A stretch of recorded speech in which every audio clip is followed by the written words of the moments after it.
Hello everyone, यह है battle through the haven season 7 part 387। अगर आपने प्रीवियस एपिसोड ना देखा हो तो लिंक डिस्क्रिप्शन में मौजूद होगा। तो पिछले एपिसोड में हमने देखा कि सावन एक स्क्रूड की तरफ बढ़ रहा था और उसके सारे दोस्त उसे प्रोटेक्ट कर रहे थे और इसी दौरान कुछ लोगों ने सावन पे अटैक कर दिया, लेकिन सावन उसके अटैक को डॉज करते हुए स्क्रोल तक पहुंच गया। इससे पहले सावन स्क्रोल को अपनी स्टोरिंग में रख पाता, उससे पहले उस जगह पर चेटियान आ चुका था जो कि आते ही उस पे अटैक कर देता है, जिस वजह से सावन ने भी अपने स्काई डेमन पपेट को निकाल लिया था जो आते ही चेटियान से फाइट करने लगा था। दूसरी तरफ सावन ने स्क्रोल को अपनी स्टोरिंग में रख लिया। साथ ही उसे पता चल गया था चेटियान क्लास की टेक्निक नहीं है, लेकिन इस बात को हटाकर सावन चेटियान की तरफ देखने लगा था। साथ ही उसने मन बना लिया था कि वो उस चेटियान को इस बार बच के नहीं जाने देगा, इसलिए सावन ने चेटियान पे अटैक कर दिया। तो अब आगे इस पार्ट की शुरुआत भी वहीं से होती है जहाँ चेटियान भागने की कोशिश कर रहा था, मगर तभी सावन आते ही उस पे एक अटैक कर देता है, जिस वजह से जल्दी से रिएक्ट करते हुए चेटियान उस अटैक को ब्लॉक करता है। जैसे उसकी नजर सामने पड़ती है तो काफी गुस्सा हो गया था। साथ ही उसे समझ में आ चुका होता है कि सावन उसे मारना चाहता है, क्योंकि सावन की बॉडी से काफी किलिंग इंटेंट निकल रही थी। इसीलिए चेटियान सावन की तरफ देखते हुए कहता है, तुम मुझे मारना चाहते हो, लेकिन तुम्हें लगता है क्या तुम सचमुच अपने पावर के हिसाब से मुझे मार पाओगे?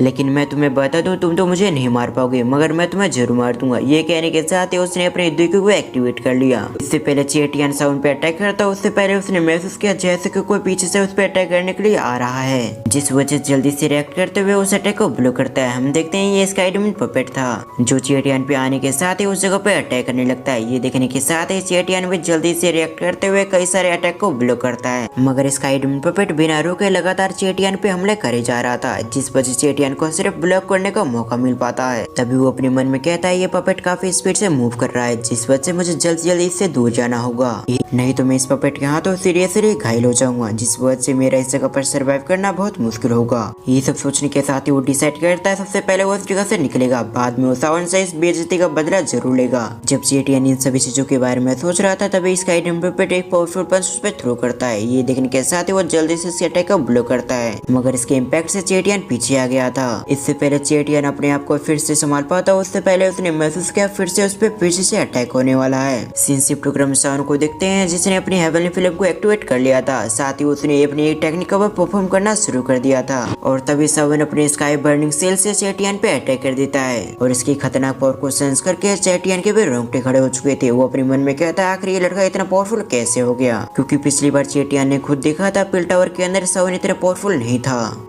ये सब सोचते हुए चेटियान अपने आप को बचाने के लिए अपने आसपास एक शील्ड बनाने की कोशिश करता है, लेकिन तभी सावन का स्काई बर्निंग सेल उसके शील्ड को ब्रेक करते हुए उसे हिट कर जाती है, जिस वजह से उसके मुंह से ब्लड निकलती है और कुछ सेकंड्स के अंदर इस अटैक के इम्पैक्ट से उसका बॉडी जमीन से टकरा गया था। चेटियान अपने मन में कहता है लड़के मैं तुम्हें बिल्कुल भी नहीं छोड़ूंगा। ये कहते हुए अपने आप को उठाने की कोशिश करता है, तभी उसके मुंह से काफी ब्लड निकलता है। ये देखने के बाद वो और भी गुस्सा हो गया था। साथ ही उसे समझ में आ चुका था कि वो अभी सावन से नहीं लड़ सकता, इसीलिए चेटियान को तब तक इंतजार करना होगा जब तक सावन के और दुश्मन सावन पे अटैक न करे। ये सब सोचने के साथ ही वो सावन की तरफ देखता है जो अभी भी आसमान में खड़ा हुआ था।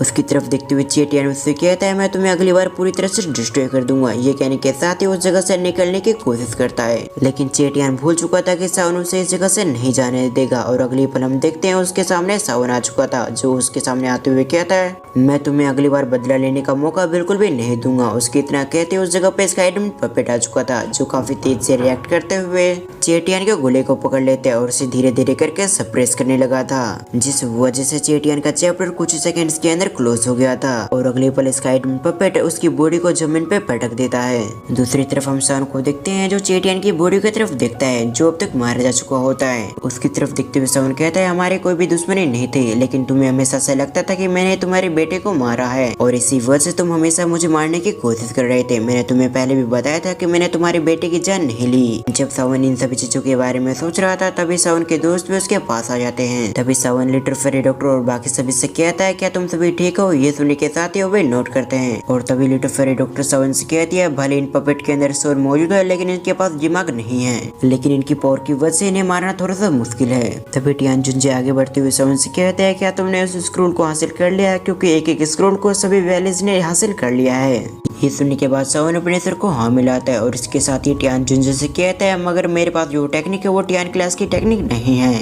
जिस पर लिटिल फेरी डॉक्टर कहती है इस जगह पर कई सारी टेक्निक है तो उनमें से कोई टियान क्लास की टेक्निक होगी। फिर वो सामने की तरफ देखते हुए कहती है अभी वे 3 स्क्रॉल बची हुई है जिसे अभी तक किसी ने हासिल नहीं किया है। ये सुनने के बाद सभी लोग की नजर सामने जाती है जहाँ 3 स्क्रॉल के पीछे कई सारे लोग पड़े हुए थे और इसकी वजह से कई सारे लोग मारे भी जा चुके होते हैं। उन्हें देखते हुए सावन कहता है नहीं अगर अब हम एक भी स्क्रॉल लेने की कोशिश करते हैं तो कई सारे लोग की नजर हम पे आ जाएगी, साथ ही वो लोग भी हम पर हमला कर सकते हैं जिस वजह से ये हमारे लिए अच्छी बात होगी कि हम आगे ना बढ़े। ये कहने के साथ ही सावन कुछ समय रुकता है और कुछ समय सोचता है। फिर सावन कहता है इनके अंदर से जो एनर्जी निकल रही है मुझे नहीं लगता कि इनमें से कोई टियान क्लास की टेक्निक है। सावन के आखिरी शब्द सुनने के साथ ही सभी लोग हैरान हो गए थे। तभी वो सावन से कहते हैं तो इसका ये मतलब है कि इस जगह पर जितनी भी टेक्निक है वो सभी नकली है। जिस पर सावन नोट करते हुए अपने मन में कहता है इस जगह पर जितनी भी टेक्निक वो वाकई काफी पावरफुल है मगर टियान क्लास की टेक्निक जितनी नहीं है। सावन जब इन सभी चीजों के बारे में सोच ही रहा था तभी उसकी नजर एक जगह पे जाती है जिस वजह से वो हैरान हो गया था और अगली पल वो कहता है आखिर ये हॉल ऑफ सोल के व्यक्ति क्या कर रहे हैं। सीन शिफ्ट कर हम हॉल ऑफ सोल को व्यक्ति को देखते हैं जहाँ कई सारे लोगों ने एक जगह को घेर लिया था और अगली पल ओल्ड गुजैंग सीढ़ियों से चलते हुए ऊपर की तरफ जा रहा था।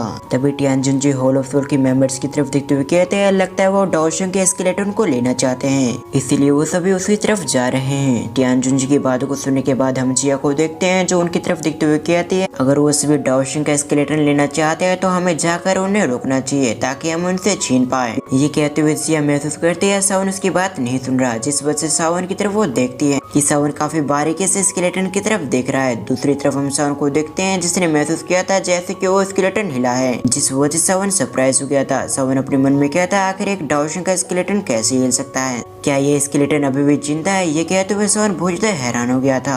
सावन के एक्सप्रेशन को देखकर बाकी सभी वे परेशान हो गए थे। वो सभी सावन से कहते आखिर तुम्हें क्या हुआ, लेकिन उनकी बात को इग्नोर करते हुए सावन महसूस करता है जैसे कि एक बहुत बड़ी मुसीबत उनकी तरफ आने वाली है। ये महसूस करते हुए सावन का ध्यान हॉल ऑफ सोल के मेंबर पे जाता है जहाँ वो लोग कुछ कर रहे थे जिस वजह से खतरे वाली फीलिंग सावन के मन में और भी आने लगी। इसलिए वो अपने सभी दोस्तों से कहता है जल्दी से इस जगह से निकलो, इस जगह पे कुछ गड़बड़ है। जैसे सावन की आवाज सभी ने सुना था वो सभी केयरफुल हो गए थे। वैसे उन सभी को कुछ भी नहीं पता था सावन किसकी बात कर रहा है मगर सावन कह रहा है तो जरूर कुछ बड़ी मुसीबत होगी। इसीलिए वो सभी सावन की बातों पर बिलीव करते हुए उस जगह से डिसअपीयर होकर सावन के पीछे जाने लगते हैं। सीन शिफ्ट होकर हम ओल्ड गुजैंग को देखते हैं जो स्केलेटन के सामने आ चुका था। स्केलेटन को देखते हुए वो अपने मन में कहता है तो यह है एक डाओशंग का स्केलेटन। सचमुच इसकी हड्डियां तो काफी पावरफुल लग रही है मगर अब तक काफी हजारों साल बीत चुके हैं जिस वजह से इन हड्डियों में ज्यादा जान नहीं बची है और देखने से ऐसा लग रहा है जैसे कि यह व्यक्ति अपने समय के दौरान बहुत पावरफुल हुआ करता होगा मगर ये व्यक्ति मेरा कुछ भी नहीं बिगाड़ सकता। ये कहते हुए अपने हाथों से पकड़ने की कोशिश करता है। इससे पहले ओल्ड गुजैंग अपने हाथों से स्केलेटन पकड़ पाता उससे पहले उस जगह पर कई सारे स्पेस पोर्टल ओपन हो गई थी जिसके अंदर से काफी पावरफुल अटैक निकल रही थी। उन अटैक को ओल्ड गुजैंग ब्लॉक कर लेता है मगर वो देखता है कि उसके हाथों से कुछ खून स्केलेटन पे गिर चुका है जिस वजह से उसका एक्सप्रेशन चेंज हो जाता है क्योंकि अगले पल स्केलेटन ने उस ब्लड को चूस लिया था यानी कि कंज्यूम कर लिया था। तभी हॉल ऑफ सोल के बाकी मेंबर्स ओल्ड गुजैंग से कहते हैं आखिर तुम्हें क्या हुआ, जिस पर ओल्ड गुजैंग उनकी बातों को कोई भी रिप्लाई नहीं देता और अगले पर वो उसकी बातों को काटते हुए कहता है जल्दी से जगह से निकलो क्योंकि इस जगह पर एक बहुत बड़ी ट्रबल हो चुकी है। ओल्ड गुजैंग की बात सुनने के साथ ही सभी लोग सरप्राइज हो गए थे और अगले पल हम ओल्ड गुजैंग की बॉडी को देखते हैं जो उस जगह से डिसअपीयर हो गई थी। और इसी के साथ हमारा ये पार्ट यहीं पर एंड होता है। आपको ये वीडियो कैसी लगी आप मुझे कमेंट करके जरूर बताएं और अगर आप इस सीरीज का नेक्स्ट पार्ट देखना चाहते हैं तो इस वीडियो पे 1K लाइक कंप्लीट करें। तो वीडियो को फुल वॉच करने के लिए थैंक्स फॉर वॉचिंग।